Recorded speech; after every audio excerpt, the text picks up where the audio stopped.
hormati, alhamdulillah pada kesempatan pagi ini, kalau melihat dan mengacu ke kalender, pagi ini sudah masuk ke bulan Rabiul Akhir atau Rabiul Tsani. Jadi Rabiul Awalnya sudah kita lewati dan kita masuk ke bulan berikutnya, bulan keempat dalam kalender Islam. Nah, pada kesempatan di pagi menjelang siang ini, insya Allah kita akan melanjutkan bahasan Sirah Nabawiyah. Tapi fokus bahasannya atau temanya berkaitan dengan periode Mekah dan periode Madinah. Periode Mekah dan periode Madinah. Jadi pembahasan ini ingin memberikan gambaran bagaimana kita memahami periode dalam Sirah Nabawiyah, dan nanti tentu hubungannya dengan ayat Quran, hubungannya dengan Quran yang biasa kita baca, termasuk ayat yang tadi kita baca pasti nanti berhubungan dengan periode Mekah atau periode Madinah. Jadi kenapa ini perlu kita bahas? Karena erat hubungannya dengan beberapa bahasan. Ya, sebelum masuk ke bahasan ini, jadi kalau kita bicara Sirah Nabawiyah, perjalanan hidup Nabi Muhammad SAW yang 63 tahun, itu kita bisa bagi menjadi dua. Dari mulai lahir usia 0 sampai 40. Ya, dari usia 0 sampai 40 tahun, sampai sebelum diangkat menjadi Nabi dan Rasul. Itu periode pertama. Dan ini tidak menjadi bahasan kita, tapi kita hanya ingin menunjukkan bahasan Sirah Nabawiyah itu secara garis besar bisa dibagi menjadi dua. Sebelum menjadi Nabi dan Rasul, usia 0 sampai dengan 40 tahun. Dan kemudian bagian keduanya adalah setelah menjadi Nabi dan Rasul, usia 40 sampai dengan 63 tahun. Nah, fokus bahasan kita bukan yang pertama. Sebelum beliau menjadi Nabi dan Rasul, tidak kita bahas di pertemuan ini. Ya, pembahasannya tentu di tempat yang lain atau di kesempatan yang lain. Misalnya Nabi Muhammad SAW ketika di usia anak-anak sudah belajar menggembala. Beliau juga belajar berbisnis. Beliau juga sudah pernah berpengalaman bertemu dengan berbagai macam orang. Bahkan beliau berbisnisnya berdagang sampai ke luar negeri. Dalam buku Sirah Nabawiyah karya Imam Nawawi ini, beliau sudah melakukan perjalanan berdagang, berbisnis sampai ke luar negeri, itu masih di usia kelas 6 SD. Ya, artinya ini cerita yang perlu juga kita kenali, bagaimana di usia yang masih sangat belia sudah punya pengalaman yang banyak. Tentu ini jadi bekal hidup. Oleh karena itu ibu-ibu sekalian dan bapak-bapak sekalian tidak perlu sungkan dan tidak perlu ragu-ragu mengajarkan hal-hal seperti itu kepada anak-anak, tentu sesuai dengan usianya. Jangan sampai rasa sayang kita kepada anak membuat kita tidak mengajarkan hal-hal seperti itu kepada mereka. Karena ada yang berpikiran, pokoknya anak jangan sampai seperti saya dulu, susah, sengsara, melarat, dan seterusnya. Lalu anak gak pernah belajar bagaimana bertahan hidup. Termasuk anak gak kenal bagaimana kerasnya kehidupan. Bahkan kadang-kadang bukan cuma keras, kejamnya kehidupan. Ini kan kenyataan yang harus dihadapi. Kita tidak ingin, dan jelas kita anti dengan semua bentuk kekerasan, kekejaman, tapi kenyataannya begitu. Ya, saling sikut dalam kehidupan ini kan memang kita lihat. Kita tidak ingin dan kita berusaha sebisa mungkin jangan sampai ada yang melakukan di antara kita. Tapi kita melihat kanan kiri. Dan itu harus dikenalkan. Jangan sampai anak kita sayangi ternyata kaget, oh, ada juga yang begitu ya. Ternyata ada juga orang yang licik. Sejak dulu orang licik itu banyak. Sampai hari ini juga banyak. Ya, artinya bukan cuma di zaman jahiliyah gitu ya. Zaman sekarang juga banyak yang licik. Ya, malah lebih banyak Bu ya. Ya, nggak tahu sih lebih banyaknya. Tapi pokoknya banyak lah. Intinya harus dikenalkan, tapi itu di usia anak-anak. Kemudian nanti ada usia Nabi SAW menjalani usia remaja sampai di usia 25 tahun beliau menikah. Kemudian setelah itu sampai di usia 40 tahun beliau diangkat menjadi nabi dan rasul. Bahasan dari mulai usia 0 sampai dengan 40 tahun sebelum beliau menjadi nabi dan rasul tidak menjadi bahasan kita di pagi ini. Nah, ini selesai ya di bagian pertama. Bagian kedua, usia sejak 40 sampai dengan 63 tahun. Usia 40 sampai dengan 63 tahun. Nah, usia 40 sampai 63 tahun ini berarti 23 tahun ya. Dari 40 sampai 63. Berarti jumlahnya 23 tahun. Nah, di bagian inilah yang akan kita bahas. Usia 40 sampai 63 tahun. Nah, di bahasan 23 tahun ini kita bagi menjadi dua. Kita bagi menjadi dua. Bagian pertama dinamakan dengan periode Mekah. Ini bagian pertamanya dinamakan periode Mekah. Atau kalau bingung ini nanti 2A gitu ya. Nanti 2B-nya. 2A-nya periode Mekah. Nanti 2B-nya periode Madinah. Nah, periode Mekah ini usia beliau saat itu mulai 40 sampai 53 tahun. 40 sampai 53 tahun atau kira-kira 13 tahun. Ini bagus dituliskan dua-duanya, usia maupun lamanya. Jadi dari 23 tahun kita bagi 13 tahun di Mekah atau periode Mekah dan sisanya 10 tahun di Madinah atau periode Madinah. Berarti di Madinahnya sejak usia kira-kira 53 tahun sampai 63 tahun. Nah, tentu menyebutannya ini kira-kira karena kita mengabaikan selisih bulan. Ya, bulan misalnya ini 40 tahun sekian bulan ya, pokoknya kita hitung 40 aja biar gampang nyebutnya. Ini tentu tidak akurat karena kalau mau menyebutkan lebih akurat pasti menyebutkan dengan bulannya. Sama seperti kalau kita ditanya, hari ini usia ibu berapa? Jawabnya bisa macam-macam. Ada yang cuma menyebutkan usia saya 50. Sebetulnya enggak 50. Ya 50 tahun, sekian bulan, sekian hari. Itu akurat. Tapi kalau cuma 50 enggak akurat. Tapi udah gampangnya 50 aja gitu ya.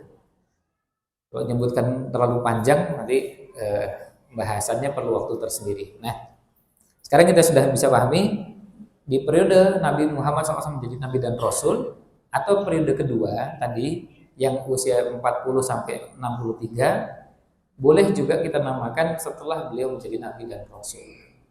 Usia setelah beliau menjadi Nabi dan Rasul. Ini sebelum lanjut, sebelah sini masih kosong Bu, sebelah apa ini?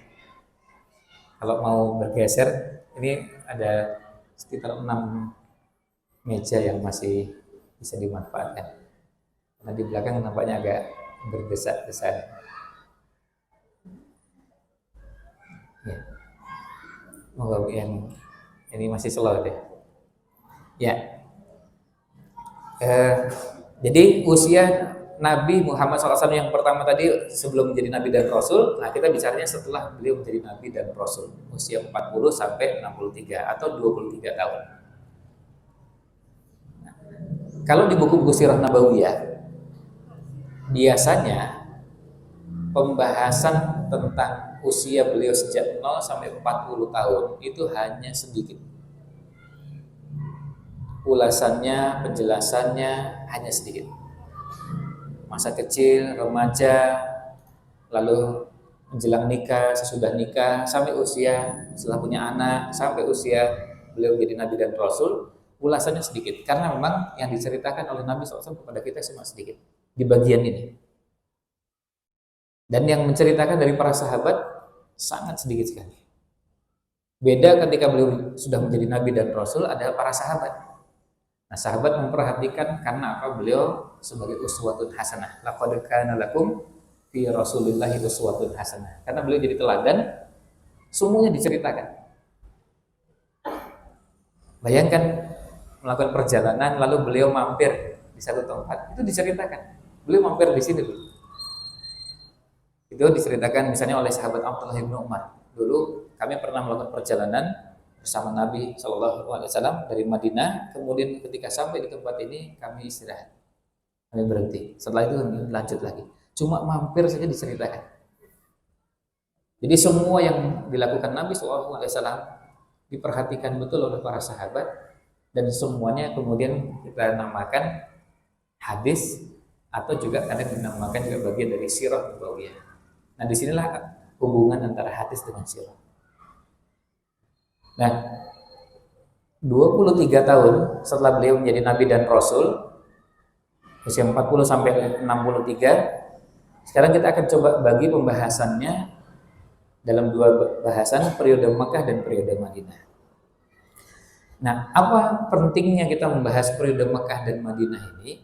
Ada beberapa alasan kenapa kita perlu memahami dan perlu mengkaji periode Makkah dan Madinah ini. Yang pertama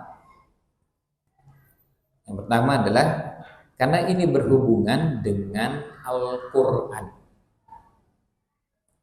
Kalau kita bicara periode Mekah, periode Madinah, erat hubungan dengan Quran. Maka nanti kita akan temukan ada ayat Al-Quran yang turun di periode Mekah dan ada ayat Al-Quran yang turun di periode Madinah. Ayat Al-Quran yang turun di periode Mekah namanya apa? Ayatnya namanya ayat Makkiyah. K-nya double ya, Makkiyah. M-A-K-K-I-Y. Sebenarnya dalam bahasa aslinya Y-nya juga double, Makkiyah. Cuma orang Indonesia kadang-kadang susah dan nggak terbiasa mengucapkan yang double-double begitu. Kan sama juga misalnya orang menyebut, Ibu dulu kuliah di mana Bu? Oh, saya kuliah di Universitas Muhammadiyah. Ya, kan? Itu pada ketawa semua. Padahal betul ya. Saya alumni Madrasah Muallimin Muhammadiyah. Ditertawakan gitu nyebutkan Muhammadiyahnya begitu. Padahal pengucapannya betul. Cuma karena tidak biasa aja. Karena aslinya begitu. Dan tulisan Arabnya bisa dilihat. Ada tasdidnya. Kan harusnya bacanya begitu ya Bu dalam tajwid ya. Ya. Tapi ya orang kita sudah gak biasa gitu. Jadi terdengar aneh dan ditertawakan gitu. Nah, jadi itu yang pertama. Hubungannya dengan Quran, akhirnya kita mengenal ada ayat Makkiyah, ada ayat Madaniyah. Ada surat Makkiyah, ada surat Madaniyah. Apa yang dimaksud surat Makkiyah, ayat Makkiyah, dan apa yang dimaksud surat Madaniyah dan ayat Madaniyah? Kalau yang dinamakan surat Makkiyah, ayat Makkiyah artinya surat atau ayat yang turun pada periode Makkah. Surat dan ayat yang turun pada periode Mekah. Maksudnya Nabi Muhammad SAW masih tinggal di Mekah. Beliau belum pergi kemana-mana. Masih belum meninggalkan Mekah. Kalau pergi ke luar kota, terus balik lagi, tetap tinggalnya di Mekah. Sama seperti kalau kita mengatakan, Ibu tinggal di mana? Oh, saya tinggal di Jogja. Tapi kan sesekali pergi ke Jakarta, pas liburan ke Malang, ke Surabaya, ke Bandung, itu liburan, tapi nanti balik lagi. Tetap hitungannya domisilinya di mana.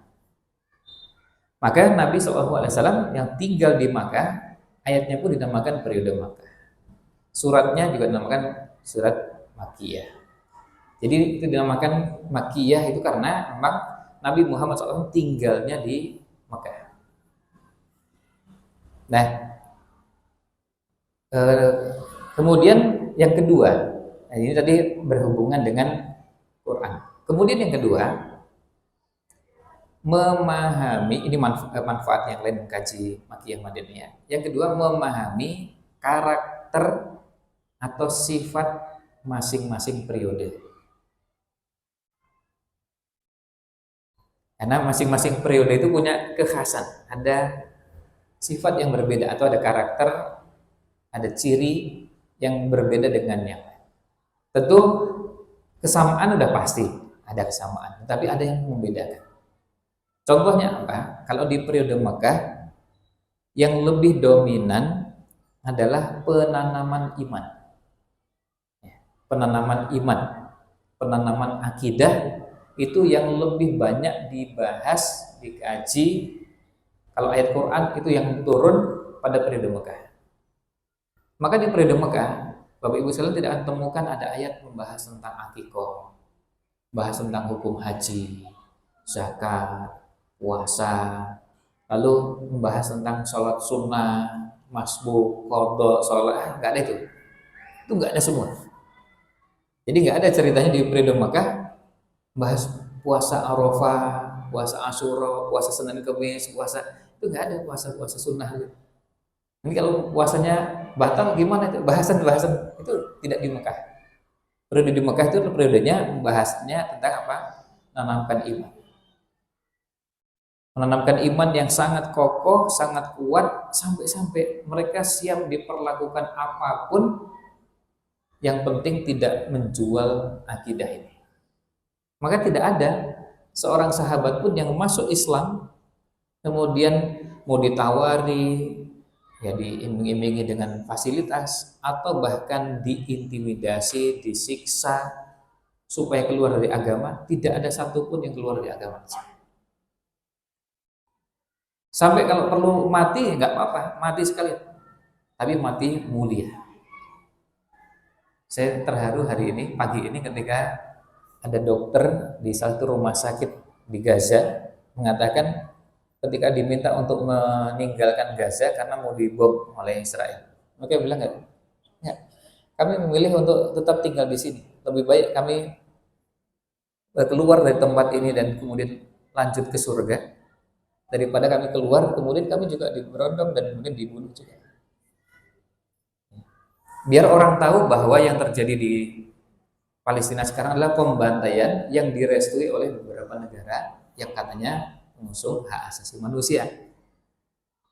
Para pengkhianatnya, Amerika, Perancis, Inggris, Eropa, itu pengkhianat semua. Mereka semua penjajah semua, pendukung penjajah. Jadi biar dunia tahu, ini pembantaian.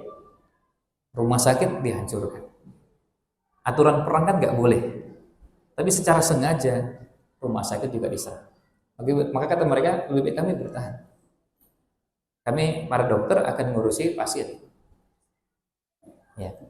Nah itu kok bisa orang punya keyakinan begitu dan milih biar kami mati nggak ada masalah. Mati tapi mati mulia. Orang punya keyakinan begitu pasti punya iman. Dan dia sudah punya pilihan. Kalau mati itu ada dua jenis. Mati mulia dan nanti berujung nanti ke surga, atau sebaliknya, mati yang hina dan ujungnya ke neraka. Itu hanya bisa ditanamkan dengan keimanan. Kalau dikasih uang itu nggak bisa. Kalau dikasih uang itu besok ganti lagi. Kasih uang bisa ganti lagi. Maka kadang-kadang kita membentengi umat dengan berbagai cara, tapi jangan lupa imannya juga tetap diperkokoh. Kalau ada yang lalu pindah agama hanya karena tawaran Indomie, atau kemudian hanya karena ada pasangan hidup yang lain, ya. Sekarang kalau nanti kita ganti, kita belikan juga dengan mie yang lain, apakah lalu kemudian tetap bertahan? Itu bagian dari prosesnya, tetapi tetap menanamkan imannya harus ada. Karena jangan-jangan nanti cuma tinggal cari mana yang bisa membayar lebih mahal, yang bayar lebih besar. Nah, iman ini tetap dijaga. Para sahabat saat itu sampai di periode Mekah ada yang rela bertahan dengan keimanan, disiksa sekalipun. Dan Nabi SAW pesannya apa? Sobron, sabarlah ala Yasir, wahai keluarga Yasir. Fa inna mau'idakumul jannah, karena janji yang menanti kalian adalah surga. Itu gimana caranya orang bisa kuat gitu? Suami disiksa sampai mati, terus lanjut istrinya disiksa sampai mati, kemudian berikutnya anaknya, tapi anaknya disiksa nggak sampai mati. Nah, sampai meregang nyawa seperti itu, orang kuat dan memilih lebih baik mati. Kenapa? Karena ada keyakinan. Ayatnya di antara yang paling populer yang semua kita sudah hafal, wabil akhirati hum yuqinun. Di awal surat Al-Baqarah. Mereka yakin dengan hari akhir. Orang yakin itu nggak perlu dikasih pembuktian. Yakin nggak ada surga? Yakin nggak dengan fasilitas, kenikmatan dan ini itu? Kalau orang beriman yakin. Kalau yang tidak beriman itu masih bertanya, iya kok di surga itu ada istana. Apa di istana di surga itu memang betul ada taman, ada sungai yang katanya sungai yang mengalir di taman-taman itu. Dan ada yang pernah ke sana kok? Itu orang yang tidak beriman, orang yang tidak yakin. Kalau kita dikasih Quran, dikasih hadis, dijelaskan seperti itu, sudah langsung beriman. Makanya karena keimanan kita itulah setelah iman itu kokoh, diminta untuk mengerjakan sholat, puasa, zakat, haji dan macam-macam kita kerjakan semua. Dan bagi kita karena mengharap apa? Mengharap ini yang dijanjikan tadi. Kalau ngitung secara materi kan rugi tuh. Udah mengumpulkan uang banyak-banyak, terus diinfakkan lagi. Ini kita ini sekarang udah mengumpulkan uang, kerja, kemudian udah mengumpulkan dan kumpulnya banyak, terus diinfakkan. Kalau nggak ada keimanan kita rugi.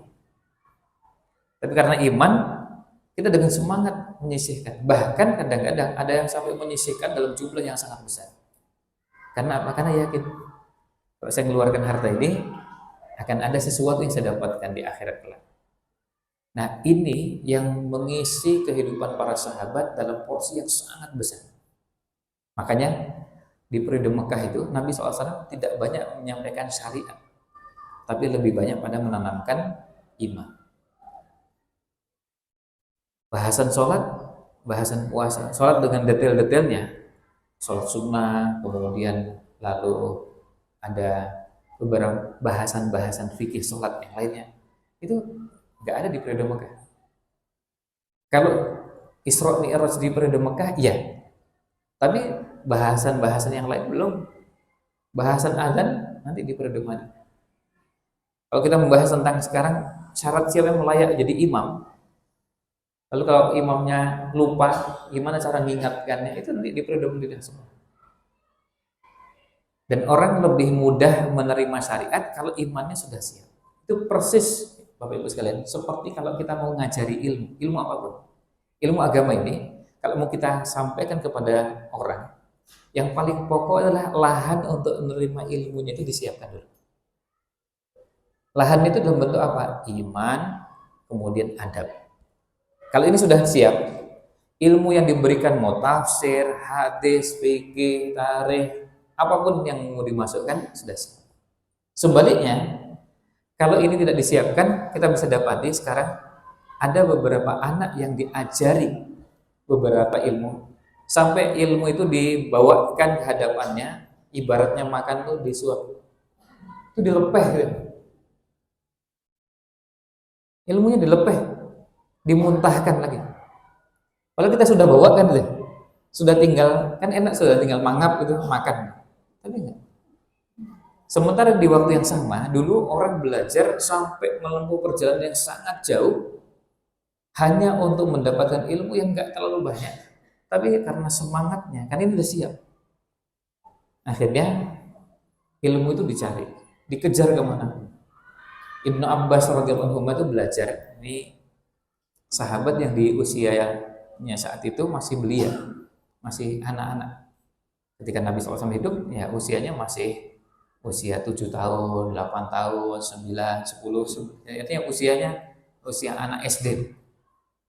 Tapi yang luar biasa, semangat belajarnya itu sangat tinggi dan sampai-sampai kalau mau belajar itu saking semangatnya datang ke rumah gurunya dengan cara apa? Nunggu di depan pintu rumah. Apa ada anak SD sekarang yang semangatnya belajar sampai cari rumah gurunya terus ditunggu? Jadi bukan cuma hadir di majelis lalu kemudian memperhatikan, mencatat, bukan cuma itu. Cari rumahnya. Terus ditunggu dan nggak mau mengetuk karena khawatir gurunya sedang istirahat. Ditunggu. Kira-kira sudah hampir menjelang waktu sholat, ditunggu, nanti kan kalau mau sholat ke masjid. Nah, apa yang dilakukan? dapat ilmu dari rumah sampai masjid itu sudah harta karun yang luar biasa. Bayangkan kalau seandainya setiap kali berangkat ke masjid dapat satu ilmu, kalau 5 waktu sholat berarti 5. Nah 5 kalau itu kali sebulan, kalau kali setahun kan dapatnya banyak. Nah Ibnu Abbas berusaha untuk mendapatkan ilmu dengan cara seperti itu. Dan yang didapatkan bukan cuma ilmu, tapi juga adab. Saya pernah tahun 97 kalau tidak salah seorang ulama besarnya Saudi, Syekh Muhammad bin Saleh Al-Utsaimin, waktu itu beliau biasa rutin kalau bulan Ramadan ngisi di Masjidil Haram di lantai paling atas. Nah, kebetulan penginapan kita ternyata berdekatan. Saya juga nggak tahu kalau beliau penginapannya dekat. Beliau kalau ke masjid jalan kaki. Beliau sendirian. Tak kejar. Lalu kemudian saya langsung berada di sampingnya. Saya menyapa, Assalamualaikum. Beliau tanya, dari mana? Saya bilang, dari Indonesia. Saya minta izin, Syekh boleh tanya? Oh boleh. Nah, terus saya tanya, kalau gini, nah lumayan karena perjalanan ke masjidnya kira-kira 400 meter, kan lumayan bisa tanya banyak. Nah tapi pas ketika tanya, adzan berkumandang. Saya masih ngomong terus tanya. Itu beliau tegurnya itu sambil pukul tangan gitu. Aji belum adzan, jawab adzan dulu. Itu pengalaman yang sangat berharga. Beliau pukul begitu sampai hari ini masih ingat. Akhirnya membuat kita kalau pas adzan berkumandang, gimana caranya mendengar adzan? Ibunya nggak sakit, karena bukan pukulan yang keras sekali, tapi dengan dipukul begitu ada sesuatu yang berkesan. Dan itu yang sebetulnya membuat kenapa ilmu itu menjadi berkah, karena bukan cuma ilmu yang didapatkan, tapi juga adabnya. Karena nggak layak orang yang belajar agama, ngerti agama, tapi kalau pas adzan berkumandang nggak memperhatikan adzan. Jadi kan nggak nyambung antara ilmu dengan amal. Nah di periode Makkah yang disiapkan adalah pondasinya. Akidah ini disiapkan sehingga sampai saat itu karena memperhatikan pondasi ini, atau orang bilang kualitas, sahabat yang masuk Islam saat itu selain tadi kalau sudah masuk Islam tidak ada yang murtad satupun. Kemudian yang kedua, jumlahnya memang belum banyak, sedikit tapi berkualitas, dan betul-betul menjadi manusia baru yang betul-betul berbeda. Umar bin Khattab waktu jahiliyah jahatnya seperti apa? Begitu masuk Islam, dan itu di periode Mekah, jadi berubah menjadi manusia yang sangat berbeda. Orang sampai merasa heran, ini Umar bin Khattab yang dulu apa sudah ganti? Kalau dilihat kan jelas hidungnya tetap sama, rambutnya juga tetap sama, postur tubuhnya sama, tapi berbeda. Sampai perbedaannya apa? Sampai satu perbedaannya, sejak masuk Islam, Umar yang dulu sangarnya luar biasa. Bayangkan Umar bin Khattab badannya besar, kemudian kasar, jahat, bengis, dan yang lainnya waktu jahiliyah. Begitu masuk Islam berubah menjadi orang yang tegasnya luar biasa dalam kebenaran, tapi bukan menjadi orang yang kasar, jadi orang yang sangat lembut. Beliau jadi khalifah. Ketika beliau jadi khalifah pada saat menggantikan Abu Bakar, itu diingatkan oleh seorang nenek-nenek. Bayangkan yang nasihati nenek-nenek, cuma nasihati, ya Umar, Anda sebagai khalifah, semua yang Anda lakukan akan dimintai pertanggungjawaban pada hari kiamat. Hati-hati kalau zalim sama orang. Entah itu merebut harta tanahnya rakyat atau mengambil haknya orang. Hati-hati pada hari kiamat akan dituntut. Umar ketika mendengar itu saking takutnya lalu nangis.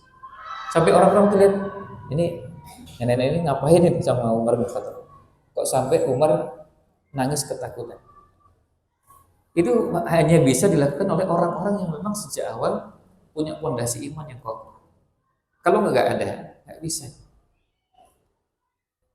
Itu Umar. Kemudian nanti kita dapatkan ada sekian banyak sahabat yang kisah-kisahnya mengagumkan luar biasa. Termasuk tadi, ketika disiksa mereka siap dengan resiko apapun. Kalau perlu nyawa dikorbankan akan mereka lakukan. Ini periode Mekah. Dan periode Mekah ini kapan berakhirnya? Nah, periode Mekah ini kapan berakhirnya? Yaitu ketika Nabi Muhammad SAW hijrah dari Mekah ke Madinah. Nah, hijrah itu menjadi pemisah antara periode Mekah dengan periode Madinah. Jadi pemisahnya adalah hijrah. Dan di periode Mekah peristiwa-peristiwa penting tentu banyak. Ada misalnya kaum muslimin diboikot, berada di satu lembah dan mereka diboikot, tidak boleh orang-orang musyrikin berjual beli dengan mereka. Kemudian tidak boleh menikahkan, orang musyrikin menikahkan putranya dengan kaum muslimin.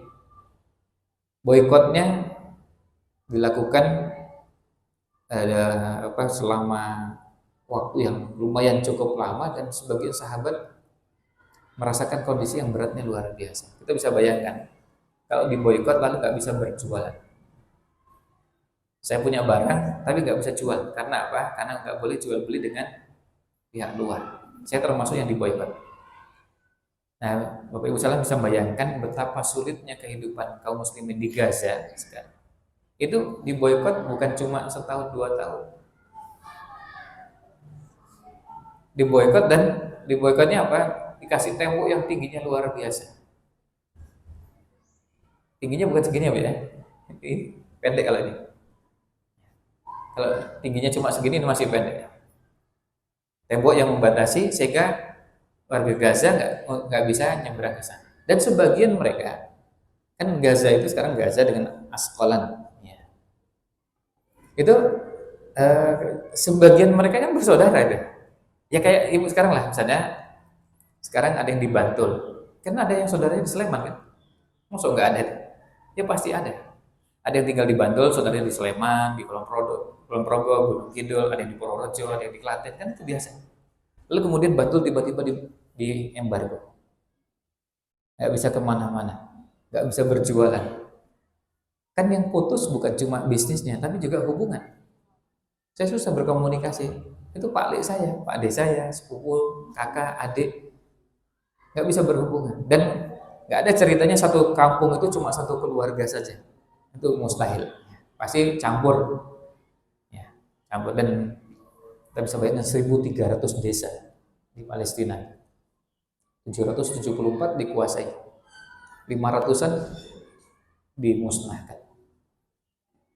Saya ceritakan ini supaya bisa membayangkan boikot itu betapa beratnya dialami oleh kaum muslimin, meskipun tidak sampai seperti seperti yang di Gaza sampai sekian tahun lamanya. Dari sisi lamanya lebih singkat. Nah, kemudian ada peristiwa yang lain yang juga sangat berat adalah ketika Nabi Shallallahu Alaihi Wasallam harus kehilangan orang yang sangat beliau cintai, yaitu istrinya Khadijah. Kenapa sangat kehilangan? Karena Khadijah ini punya peran yang sangat besar. Khadijah ini istri yang sejak awal mendampingi dan sangat paham dengan karakter suaminya. Kemudian berperan membantu, mendukung sang suami dalam dakwah. Sampai-sampai dukungannya bukan cuma dukungan yang sifatnya moral. Ketika Nabi SAW pertama kali menerima wahyu, beliau ketakutan, pulang ke rumah, lalu beliau nyampaikan kepada Khadijah yang menenangkan. Dan ketika menenangkan, apa yang dikatakan oleh Khadijah? Nggak usah khawatir, Allah tidak akan menghinakan, karena engkau adalah orang yang menyambung silaturahim, membantu orang yang kesulitan, kalau ada yang hutang membantu agar bisa dilunasi, kalau ada yang sakit dijenguk, kemudian dibantu gimana caranya biar sembuh, kalau ada yang meninggal ya takziah. Sekian banyak kebaikan-kebaikan yang pernah dilakukan. Nah, selain itu Khadijah juga membantu dari sisi hartanya. Bayangkan orang yang begitu kaya sampai akhirnya hartanya berkurang karena apa? Karena membantu untuk kepentingan dakwah. Makanya dari sini kita juga belajar memahami bahwa memang dakwah itu membutuhkan biaya yang tidak kecil. Dukungan Khadijah kepada Nabi Muhammad SAW dalam bentuk harta besarnya luar biasa. Bayangkan orang sangat kaya, Kemudian hartanya terus berkurang karena apa? Untuk kepentingan dakwah. Nah, ini Khadijah. Khadijah wafat, kemudian setelah itu Abu Thalib, paman yang selama ini sejak usia sekitar Nabi Muhammad SAW usia 8 tahun. Kemudian pamannya wafat, Nabi SAW saat itu usianya ya, sekitar 50-an. Dan pamannya ini, Abu Thalib ini, paman yang membimbing, kemudian merawat, tapi juga melindungi. Ketika orang musyrikin mau mengganggu, yang pasang badan siapa? Abu Thalib. Ini kalau kalian mengganggu keponakan saya ini, ya berarti berurusan dengan saya. Ya, orang musyrikin mikir kalau berurusan dengan Abu Thalib, ya ini ngajak ribut sama orang yang terpandang kan, berarti urusannya akan panjang. Akhirnya mereka menghentikan. Dan sejak keduanya wafat, gangguan kepada Nabi Muhammad SAW sangat besar. Maka kemudian beliau sampai pergi ke Taif. Kemudian beliau juga diberikan kesempatan oleh Allah. Sebagian ahli sejarah mengatakan dikasih hiburan. Hiburannya apa? Isra dan Mi'raj. Isra dan Mi'raj dari Masjidil Haram ke Masjidil Aqsa, kemudian nanti naik ke langit sampai ke langit yang ketujuh sampai mendapatkan syariat sholat. Itu dapat syariatnya kapan? Di akhir periode Mekah. Sudah akhir-akhir. Jadi syariat sholat itu di periode Mekah, tapi sudah agak akhir, bukan di awal, bukan di pertengahan. Nah, ini bagian dari cara untuk memberikan hiburan karena apa? Secara kejiwaan juga berat. Makanya kita juga menjadikan jalan-jalan itu satu cara untuk memberikan hiburan. Nah, cuma jalan-jalannya kemana? Karena ada yang jalan-jalan pergi ke tempat tertentu malah tambah pusing. Bukan menjadi hiburan. Ya, hiburannya kemana ini? Nah, hiburan yang dimaksud kalau di zaman kita sekarang tidak selalu hiburan itu tempat rekreasi, nggak selalu begitu. Karena hiburan itu bisa tempat-tempat yang bisa membuat hatinya menjadi tenang. Kan bisa hiburannya kita kemana? Kita hiburannya mengunjungi pondok ya. Terus kan lalu ketemu kiainya, ketemu ustadznya, lalu beliau cerita, kemudian dapat ujangan, itu bisa jadi hiburan. Karena tempat rekreasi belum tentu bisa menjadi hiburan, kecuali kalau untuk anak-anak ya. Kalau untuk anak-anak cari ayunan, cari perosotan. Kalau ibu-ibu kan nggak mungkin cari. Maksudnya usia begini cari perosotan, cari ayunan kan enggak. Nah, hiburannya sudah berubah, tapi semua kita kadang-kadang membutuhkan itu. Kadang-kadang dalam kondisi yang berat kita perlu. Dan sekaligus juga pelajaran yang kita bisa dapatkan dari sini, orang sekuat, bayangkan sekelas Nabi Muhammad SAW saja memerlukan orang yang memberikan dukungan. Itu sekelas Nabi Muhammad SAW. Apalagi orang yang kelasnya kayak kita-kita itu. Yang enggak lebih baik, bukan yang lebih baik ya, setara saja enggak gitu. Mendekati saja enggak, karena sejauh di bawahnya. Oleh karena itu, biasakan antara kita itu saling menyemangati, saling mendukung. Jangan ada kalimat-kalimat yang melemahkan semangat. Misalnya begini, ada orang lagi semangat mau mengerjakan sesuatu, malah justru dilemahkan dengan komentar-komentar yang menghilangkan semangat. Misalnya lagi baca Quran, lagi pas kebetulan lagi semangat baca Quran, terus dikomentari, wah rajin ya. Tapi komentar rajin itu bukan nyemangati tapi ngenyek itu ya.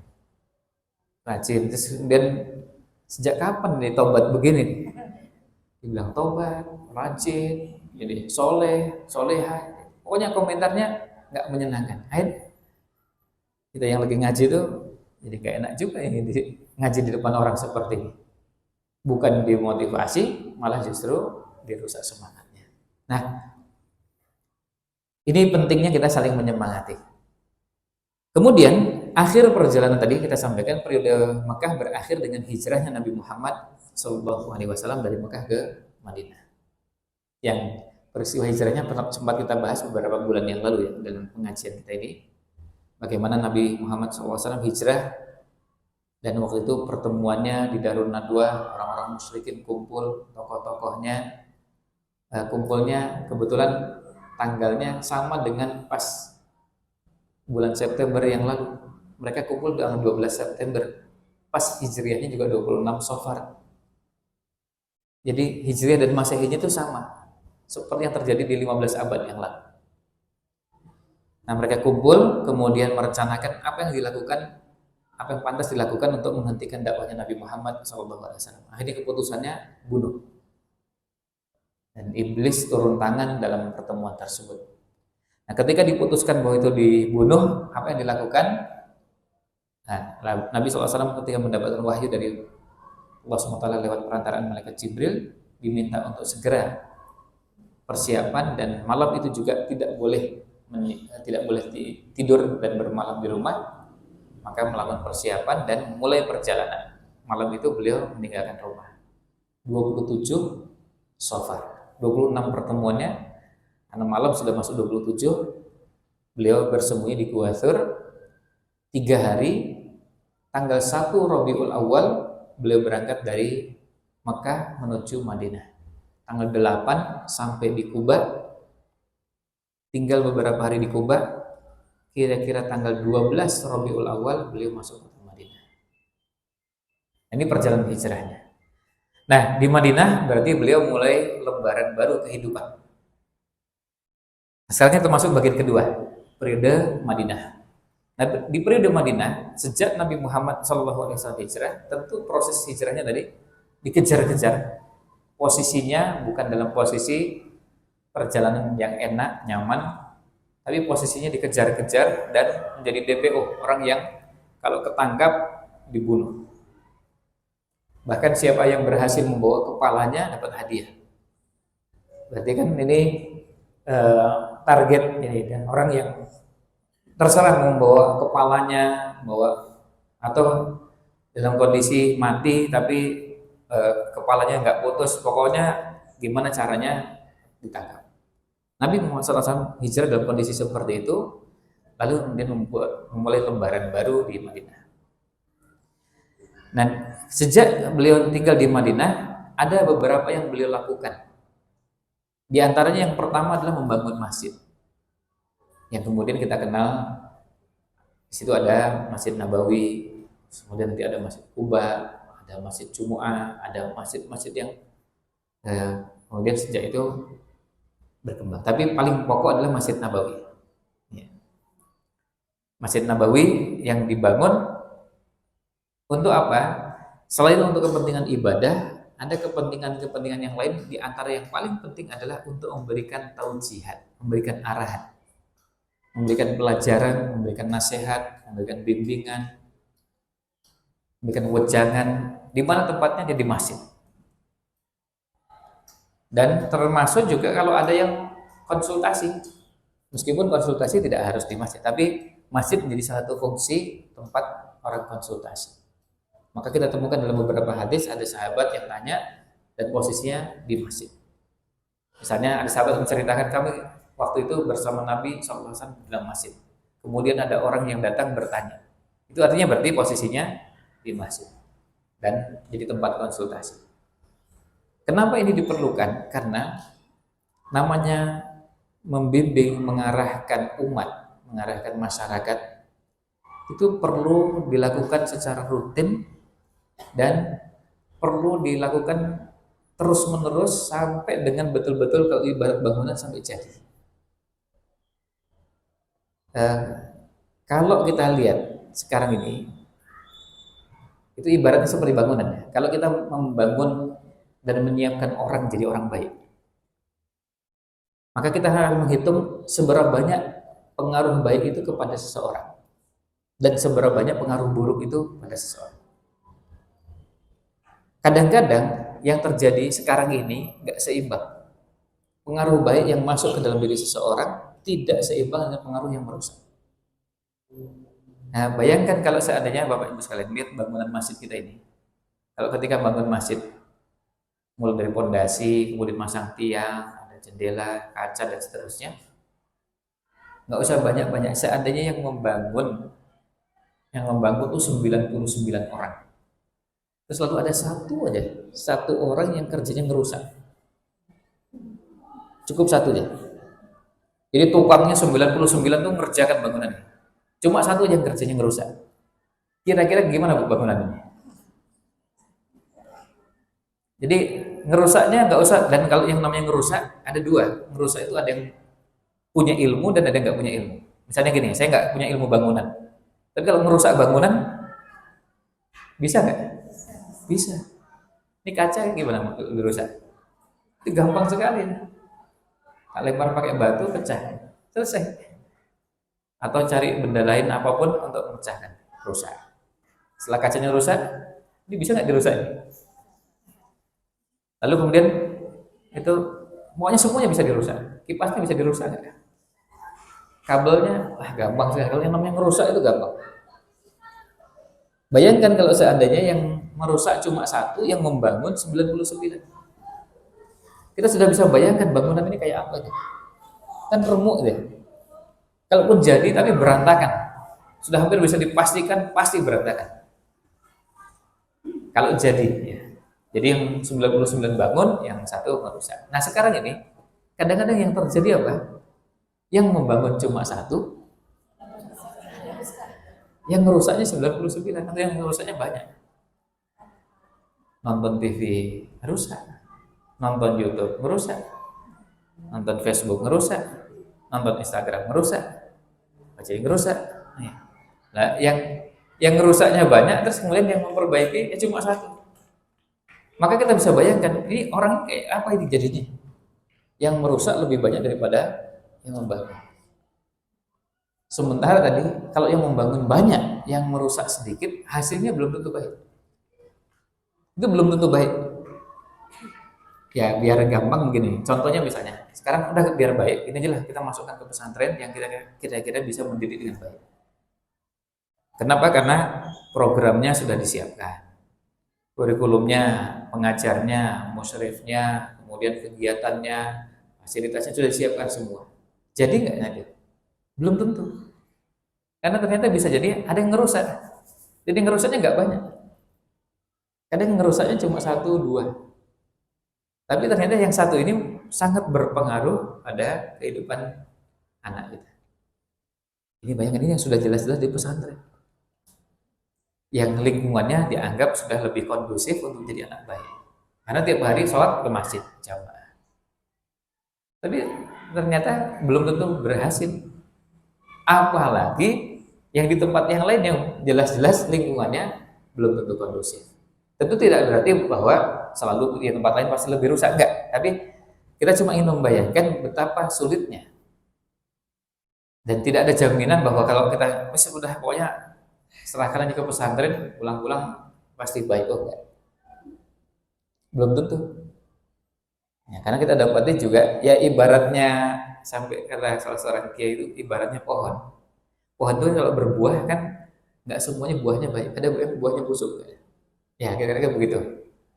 Kadang-kadang kalau kita lihat pohon kita di rumah, ternyata ada satu di antara buah itu busuk. Ya begitulah tanaman. Ya. Pesantren juga begitu. Lembaga pendidikan juga begitu. Belum tentu semuanya baik. Nah, masjid itu fungsinya tadi yang pertama, tadi yang pertama membangun masjid gitu ya. Ya bisa digunakan untuk memberikan wejangan, nasihat, menanamkan nilai-nilai, termasuk menyelesaikan masalah-masalah yang ada. Yang jelas fungsi masjid banyak. Kalau mau dijabarkan nanti akan terlalu panjang temanya, jadi keluar bahasan kita. Artinya fungsi yang berhubungan dengan akidah, ibadah, akhlak, ekonomi, sosial, dan yang lainnya. Makanya di masjid juga orang boleh membicarakan bahasan-bahasan apapun, asal bahasan itu bahasan ilmiah dan tetap menjaga etika dan adabnya. Boleh membahas politik nggak? Ya.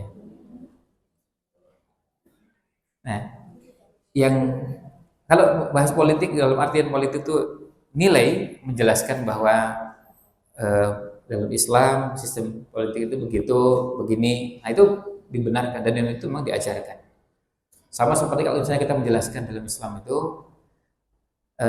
ciri-ciri pemimpin yang layak untuk dipilih adalah A, B, C, itu boleh. Dan itu tidak melanggar undang-undang yang ada di negeri kita. Termasuk peraturan bersama yang dikeluarkan oleh beberapa kementerian, hal seperti itu dibolehkan. Ya, dibolehkan. Jadi insya Allah tidak mengapa kalau yang begitu. Nah, tapi kalau yang nggak boleh, kalau misalnya pas lagi mengajar gitu, lalu kemudian nyampaikan, tolong nanti ibu-ibu sekalian, bapak sekalian pilih saya. Nah, itu yang nanti bisa menjadi hal yang kurang tepat dan bisa menimbulkan suasana yang tidak nyaman. Dan nanti begitu ganti ustadznya, ganti lagi, nah, pilih saya lagi. Nah, kalau yang begitu nanti bisa nanti berpotensi setelah itu berlanjut ke tolong jangan pilih. Seperti lanjutkan. Nah, tapi kalau yang disebutkan kriteria itu boleh. Jangan pilih pemimpin yang pendusta, berbohong. Jangan memilih pemimpin yang licik. Jangan memilih pemimpin yang tidak amanah. Jangan memilih pemimpin, itu dibenarkan dan dibolehkan. Kalau di Majelis Ulama Indonesia dalam standarisasi dai itu hal itu juga diangkat dan itu dibolehkan. Tapi tidak menyebut nama. Menyebut nama cuma menyebutkan kriteria-kriteria. Jadi kan nanti jamaah jadi ngerti dan punya panduan. Oh, milih pemimpin itu jangan yang tidak amanah, jangan yang curang, jangan yang itu kriteria itu diajarkan. Sama seperti kalau kita mengajarkan dalam kehidupan sehari-hari dalam masalah sosial, dalam kehidupan sehari-hari tetap kita santun kepada tetangga, kemudian kita tanpa menyebut tetangga yang dimaksud A, B, C. Nah, nanti kalau disebutkan bisa jadi nanti menimbulkan masalah.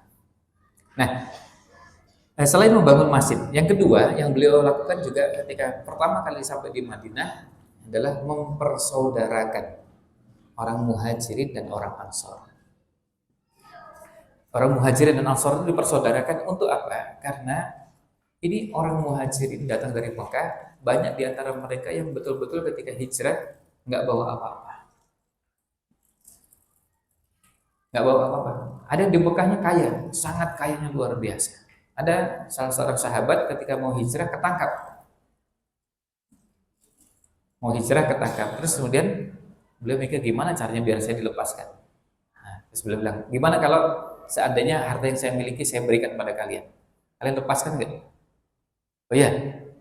Artinya kan ada yang memang di banyak masyarakat yang tidak beriman, agamanya adalah uang. Ya. Kalau ada uang, semua bisa diatur. Begitu kasih uang, beres. Hanya dilepaskan. Nah, hanya sahabat ini hijrah, meskipun resikonya apa? Melepaskan kekayaan. Hijrah ke Madinah berarti mulai dari nol lagi. Menjadi melarat. Bukan cuma miskin, tapi sama sangat miskin. Karena nggak punya apa-apa. Dan kita bisa bayangkan dari Mekah hijrah ke Madinah, jangankan bawa barang-barang lemari, ranjang, kan nggak mungkin bawa itu. Pakaian saja pasti yang dibawa ya, nggak banyak. Kalau seandainya punya pakaian banyak, kan nggak mungkin sekarang ibu-ibu kalau di rumah punya banyak pakaian. Mungkin nggak ketika perjalanan menggunakan kan penggunaan unta ya. Kalau sekarang kira-kira naik motor gitu. Kalau mau pindahan gitu, apa semua baju dibawa? Ada yang semua baju, semua kerudung, semua pakaian yang dimiliki dibawa semua, nggak mungkin. Dia pasti dipilih, nah ini ya terpaksa direlakan untuk ditinggalkan. Karena nggak mungkin dibawa. Dan kalau terlalu banyak, terus nggak bisa bawa air, nggak bisa bawa makanan, nggak bisa, kan susah. Nah, akhirnya Nabi SAW mempersaudarakan. Kepentingannya salahnya adalah supaya ada yang bisa saling membantu. Orang Ansor membantu Muhajirin. Ini orang dari pindah ya hijrah dari satu tempat ke tempat lain nggak punya apa-apa. Nah, kita yang jadi tuan rumah menyambut kedatangan mereka dan itu Allah abadikan dalam Al-Qur'an. Walladzina tabawwa'ud dar wal iman. Jadi mereka yang menjadi tuan rumah dan mereka punya iman. Mereka yang punya kampung halaman, mereka punya iman lalu menyambut kedatangan Muhajirin. Dan ketika menyambut luar biasanya ketika dipersaudarakan itu sampai-sampai mereka ketika memberikan sesuatu tidak pernah ada dalam sejarah kehidupan manusia yang modelnya seperti itu. Bayangkan ada orang yang sangat kaya di Madinah atau termasuk orang kaya, bukan yang paling kaya. Lalu mungkin begini, ketika dipersaudarakan ada orang Muhajir datang, dipersaudarakan dengan orang Ansor yang kaya. Orang Ansor ini bilang, saya punya 2 rumah dan silahkan lihat kalimatnya, silahkan pilih mana yang kamu sukai, yang itu apa yang ini? Nanti saya berikan. Ini tingkat keimanan yang berada pada level yang sudah sangat tinggi. Sekarang kalau ibu-ibu sekalian punya rumah dan mau mengasihkan ya, mungkin milih yang apa bu? Yang kira-kira agak kecil, kemudian rumahnya tuh agak, nah yang sudah kira-kira nggak terlalu baik, kemudian kadang-kadang beberapa bagian dari dindingnya juga sudah agak retak. Sementara yang satu masih baru renovasi, kayaknya pilihnya yang baru renovasi yang kita pakai. Itu agak mudah ya. Memberikan saja sudah agak mudah, apalagi memberikannya ngasih pilihan, silahkan pilih. Ini ada 2, silahkan dilihat, kemudian pilih yang terbaik, silahkan ambil. Orang sampai bisa seperti itu kalau nggak punya iman berat yang luar biasa.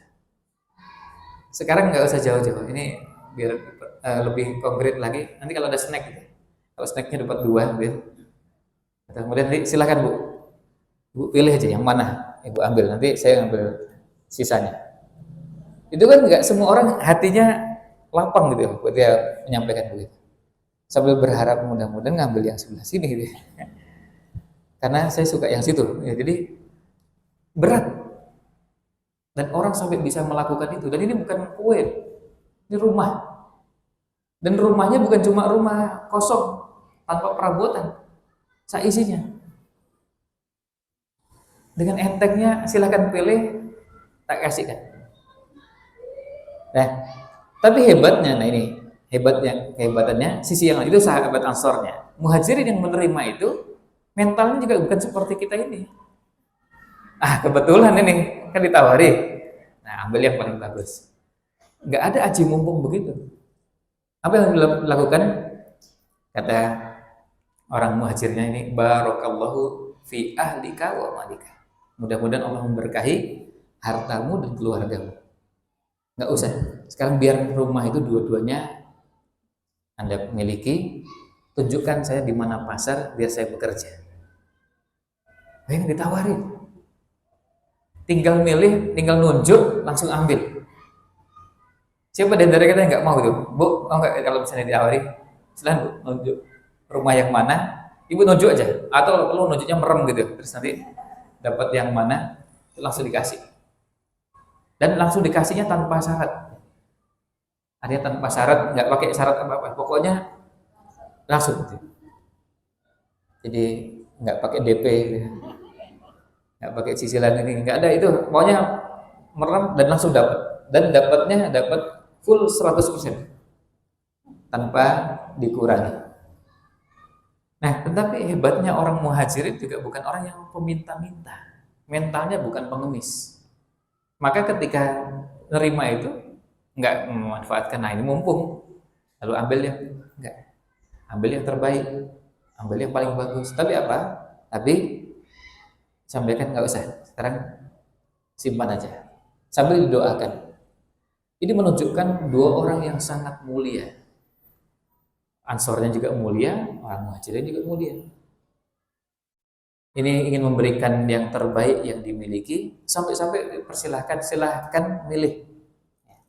Tapi yang muhajirin juga nggak memanfaatkan kesempatan itu, dan mentalnya memang bukan mental pengemis. Bukan mental pengemis. Maka kita dapati juga di beberapa tempat, di beberapa negara, ada orang yang mentalnya memang bukan mental pengemis. Ya maaf, saya menyebut beberapa negara karena nggak menyebut negara kita, karena kita tahu ya kondisi, dan saya nggak perlu menceritakan pada ibu sekalian. Ya, artinya jangankan yang memang betul-betul miskin, yang orang yang mampu saja, yang berkecukupan saja, ada yang mentalnya pengemis. Artinya ada orang kaya, kemudian bahkan kekayaannya melimpah, tapi mentalnya pengemis. Ini persoalan mental, bukan persoalan kaya dan tidak kaya. Sementara di tempat yang lain, yang paling gampang di Gaza atau di Palestina, mentalnya mereka memang bukan mental pengemis. Maka kadang-kadang mereka ketika diberi pada saat menerima bantuan itu disaksikan oleh beberapa relawan, bahkan ada yang divideokan, ada yang ketika dikasihkan bantuan dan bantuannya ternyata terbatas gitu, sampai anak-anak begitu diberi, terus dia lihat ada temennya, dia potong terus dibagi. Itu kira-kira Anda nggak di mental sebagian besar masyarakat di negeri kita ini? Ya kalau diberi, ada yang berpikirnya, tak makan dulu, nanti kalau memang ada sisa baru tak kasihkan. Itu enggak, sejak awal ketika diberi, lalu lihat sampingnya, lihat sesama saudaranya ini, padahal bukan saudara nasab, tapi sama-sama membutuhkan, lalu diberikan kepada saudara. Nah, mental ini menunjukkan bahwa ada penanaman iman yang sangat kokoh.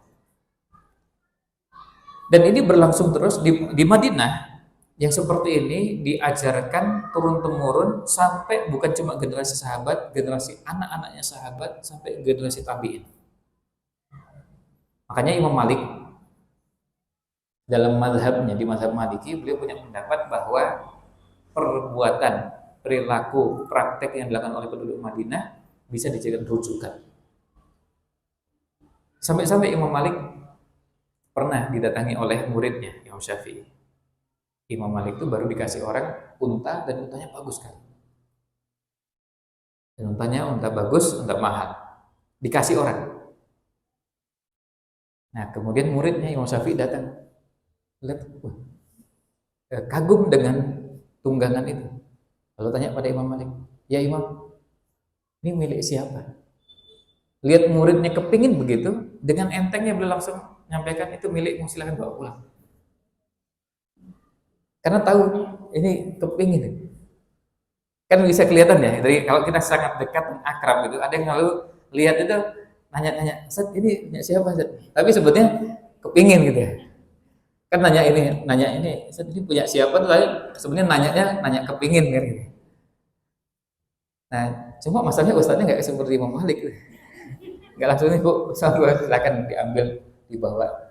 Ya karena kelasnya memang bukan sekelas Imam Malik. Nah, itu untuk menunjukkan bagaimana di periode Madinah, Nabi SAW di awal periode Madinah, beliau menanamkan fondasi supaya masyarakat Madinah itu menjadi masyarakat yang kokoh. Maka kemudian akhirnya kita kenal dengan masyarakat Madani. Ya, dari kata Madinah, mujtama Madani itu dari bahasa Arab. Mujtama Madani itu artinya masyarakat Madani. Jadi bahasa Indonesia, kata Madani jadi kata serapan. Itu diambil dari kata Madinah. Tentu nanti ini masih menyisakan beberapa bahasan, ya, tapi paling tidak kita punya gambaran bagaimana Nabi SAW mulai membangun. Dan di situ membangun masyarakat. Dan yang beliau bangun masyarakat itu, masyarakatnya berikut orang-orangnya. Ya, masyarakat berikut orang-orangnya. Sampai-sampai di masyarakat itu fungsi masjid yang berlangsung dengan baik, pembinaan yang dilakukan Nabi SAW dan kesiapan sahabat. Kalau mereka berbuat salah, mereka ngakui kesalahan dan segera bertobat. Jadi di Madinah nggak perlu banyak aparat. Karena apa? Karena tingkat kesadaran hukumnya tinggi. Bayangkan, ada wanita datang menemui Nabi SAW menyampaikan, "Ya Rasulullah, tolong hukum saya." Nabi SAW awalnya memalingkan wajahnya, beliau nggak mau. Terus menyampaikan lagi, "Tolong hukum saya." Lalu Nabi SAW, wanita itu tahu, apakah Anda akan mencoba untuk berpaling, tidak menegakkan hukum seperti pada kasusnya Ma'iz. Ma'iz ini wanita ini dari dari kabilah Ghamid. Dia sudah tahu Ma'iz juga diperlakukan begitu. Dia berbuat kesalahan minta dihukum, Nabi SAW berusaha untuk mengalihkan supaya tidak dihukum. Cukup tobat aja. Tapi wanita ini enggak. "Tolong hukum saya." Tanya, "Sebenarnya apa sih?" "Saya sudah berzina." Tanya dulu, "Cek, kamu gila nggak?" "Enggak, saya normal." "Dipaksa?" "Enggak. Hanya melakukan zinanya dengan sukarela. Tolong hukum saya." Begitu mau dihukum, terus kemudian menyampaikan, "Tapi di perut saya ada bayi." Kalau gitu ditunggu sampai melahirkan. Dia pergi sana, dibiarkan ditunggu sampai melahirkan. Itu kalau seandainya sampai melahirkan nggak datang lagi, itu bisa. Kalau perlu kabur juga bisa. Dan itu nggak pakai di penjara, nggak usah, dibiarkan aja. Setelah melahirkan, bayinya datang, dibawa datang menghadap Nabi SAW, lalu nyampaikan, ya Rasulullah ini saya sudah melahirkan, tolong hukum saya. Dan Nabi SAW menyampaikan, sebentar ini bayinya nggak ada yang nyusuin, disusuin sampai disapi 2 tahun, dia kan bisa kabur kan? Sekarang yang di penjara bisa kabur, kalau di kita, ya. Apalagi nggak di penjara gitu, ya lebih bisa kabur lagi. Nah, ini sudah ada peluang untuk kabur, nggak kabur. 2 tahun setelah disapih, kemudian dibawa lagi kepada Nabi SAW dan menyampaikan, ya Rasulullah ini sudah. Dan bayi ini, dan terlihat bayi itu sudah makan. Artinya berarti sudah disapih, nggak lagi minum susu ibunya. Dan Nabi SAW baru mulai melakukan hukuman untuk pezina kepada wanita ini setelah proses yang begitu lama. Kesadaran hukum yang sangat tinggi. Maka kelebihannya masyarakat di Madinah itu bukan karena mereka masyarakat manusia juga, bukan malaikat. Jadi kalau ada yang berbuat salah ada, berbuat dosa ada. Tapi kelebihannya kesadaran hukumnya pada level yang sangat tinggi. Tunggu aja, tunggu. Nanti ada yang datang lapor, ya Rasulullah, saya minta dihukum. Kan enak itu. Nggak usah banyak petugas ngawasi, kamera CCTV, kemudian itu kan kamera CCTV karena banyak penipu, banyak yang curang, bahkan yang kamera CCTV-nya pun disembunyikan oleh aparatnya juga yang curang juga kan gitu. Ya, pada kasus Sambo kan yang sempat muncul di pengadilan kan begitu. Artinya ada kamera CCTV yang oleh aparatnya sendiri disembunyikan kan gitu. Dan itu diakui di persidangan. Artinya sudah ada alat seperti itu saja masih disiasati. Jadi persoalannya memang persoalan mentalnya, bukan persoalan alatnya. Sekarang dibuat alat yang lebih canggih, ya manusianya juga bisa lebih canggih lagi ngapusi alatnya, nyiasati alatnya. Nah sekarang datang ke kantor pakai alat supaya nggak pakai absen tantangan, pakai fingerprint. Bisa nggak disiasati? Bisa. Itu bisa disiasati. Gimana caranya? Wah itu nanti tanya yang mana yang sudah berpengalaman. Tapi ini persoalannya di masyarakat Madinah tidak ada mental-mental seperti itu. Nah itu Bapak Ibu sekalian sekelumit tentang periode Makkah dan periode Madinah. Nah, tentu belum bisa menggambarkan keseluruhan, tapi paling tidak kita sudah bisa membayangkan suasana di dua periode tadi. Dan tentu kalau sudah masuk periode Madinah, surat dan ayatnya pun namanya surat Madaniyah, ayatnya ayat Madaniyah, ayat yang turun pada periode Madinah. Demikian saya kembalikan ke MC.